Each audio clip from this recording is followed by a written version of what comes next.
10 climbers, one of the highest mountains on Earth, and a question nobody could answer until it was already too late. The night before he died, Nirmal Purja posted one final message on Instagram. "Broad Peak," he wrote, "I ask for nothing but safe passage up and back down." He never came back down. But here's what makes this story different from every other climbing disaster you've heard about. Purja wasn't inexperienced. He wasn't reckless. He was arguably the greatest high-altitude climber alive, a man who had survived things that would have killed almost anyone else. And yet, on the morning of July 30th, 2026, the mountain took him and 9 others in a matter of seconds. So what really happened up there? And why did this team keep climbing when others had already turned back? Before we get there, 3 things you need to know about what made this day different from any other disaster in recent mountaineering history. First, in the days before the summit push, other experienced expedition teams had already assessed the conditions and walked away. The elite exped team made a different decision. Why? Second, among the 10 who died were some of Nepal's most celebrated high-altitude guides, an Omani woman who had already made history on Everest, and a Pakistani guide who, according to those close to him, had planned this climb to be his very last. He was going to retire. And third, the rescue operation that followed would push Pakistan's emergency response to its absolute limits and raise questions that still haven't been answered about what happens when things go wrong this far from help. To understand why the world stopped when Purja's name appeared in the headlines, you need to understand what he had already survived. Born in Nepal, he joined the British Army as a Gurkha before earning a place in the Special Boat Service, one of the most elite Special Forces units in the world. Most people would have stopped there. Purja didn't stop anywhere. He walked away from the military and stepped into the mountains, starting his professional climbing career later than almost every other elite mountaineer and immediately doing something that hadn't been done before. In 2019, through Project Possible, he climbed all 14 mountains above 8,000 meters in just 189 days. The previous record stood at almost 8 years. The achievement became the Netflix documentary 14 Peaks, Nothing is Impossible, and turned Purja into one of the most recognizable figures the sport had ever produced. He later helped lead the historic first winter ascent of K2, a feat climbers had called impossible for decades. He repeatedly turned back from his own summit attempts to rescue stranded climbers, saving lives at altitudes where most people struggle to breathe. Although his speed record was later surpassed, Purja remained one of the most influential climbers of his generation. By the summer of 2026, he was chasing something new. He was attempting to become the first person to climb all 14 8,000ers 3 times, and to complete all 14 twice without supplemental oxygen. He was 43 years old and, by almost any measure, at the height of his powers.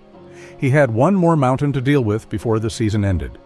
Broad Peak had a reputation for being one of the more approachable 8,000ers, less technical than the monstrous K2 that loomed beside it. That reputation had always been misleading, but nobody knew just how misleading until July 30th, and Purja was not alone. The 10 climbers who died were Nirmal Purja, Pur Bahadur Gurung known as Yukta, Nima Sherpa, Nadira Al-Harthi, Kili Pemba Sherpa, Nawang Thindu Sherpa, Gyalu Sherpa, Wangjong, Mallory Geis, and Sohail Saki. Pur Bahadur Gurung, known as Yukta, was an IFMG A-certified guide, one of the most rigorous qualifications in mountaineering. Nadira Al-Harthi from Oman had already made history as the first Omani woman to summit Everest. Mallory Geis had traveled from the United States for what was her first attempt at an 8,000er in Pakistan. Sohail Saki, a respected Pakistani guide and photographer with deep knowledge of the Karakoram, had told those close to him this would be his final major expedition. He was going to retire. These were not inexperienced climbers who didn't know what they were walking into. The Kathmandu Post would later call this the event that wiped out a generation of Nepali climbing greats. So why did they keep going? In the days before July 30th, the mountain had received heavy snowfall. Fresh layers of snow were sitting on older ice, precisely the conditions that create deadly slab avalanches. Several other expedition teams read those conditions, looked at the slope, and left. They decided it wasn't worth it. Purja's team made a different calculation. At extreme altitude, every weather window is narrow. Every day of delay is a day closer to the season closing for good.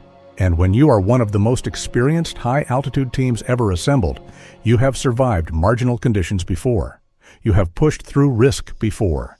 And you have come home. That calculation had worked every time before. At approximately 6,600 meters, moving between Camp 2 and Camp 3, the 10 climbers entered the mountain's main west-facing gully. They were at the point where the summit starts to feel real, high enough that months of preparation feel committed, still far enough that everything depends on the next few hours. The avalanche came without warning. Then everything disappeared. A massive slab broke loose and swept down the face, carrying all 10 climbers with it. The slide carried them hundreds of meters down the mountain. In under a minute, one of the most experienced international expedition teams on Broad Peak was buried beneath tons of moving snow and ice. At base camp and the camps below, the silence that followed said everything. According to reports citing expedition tracking data, several GPS devices showed an abrupt loss of elevation before their signals stopped completely. Radio calls went unanswered. No movement, no voices, just an empty mountainside and the sound of wind. What followed became one of the most challenging rescue and recovery operations ever conducted on Broad Peak. Pakistan Army helicopters flew into the avalanche zone as soon as weather allowed, but fierce winds, fresh snowfall, and dangerous visibility repeatedly forced them back. Drones scanned the shattered slope, while rescue teams climbed into terrain that even seasoned mountaineers described as extremely hazardous. Every recovery required extraordinary courage in conditions where the avalanche risk had not passed. By August 1st, Elite Exped confirmed what many had feared since the first hours of silence. Today, it is with profound sadness and immense heartbreak that we confirm that Nirmal Purja tragically lost his life following the avalanche on Broad Peak. No words can ease the pain of this unimaginable loss.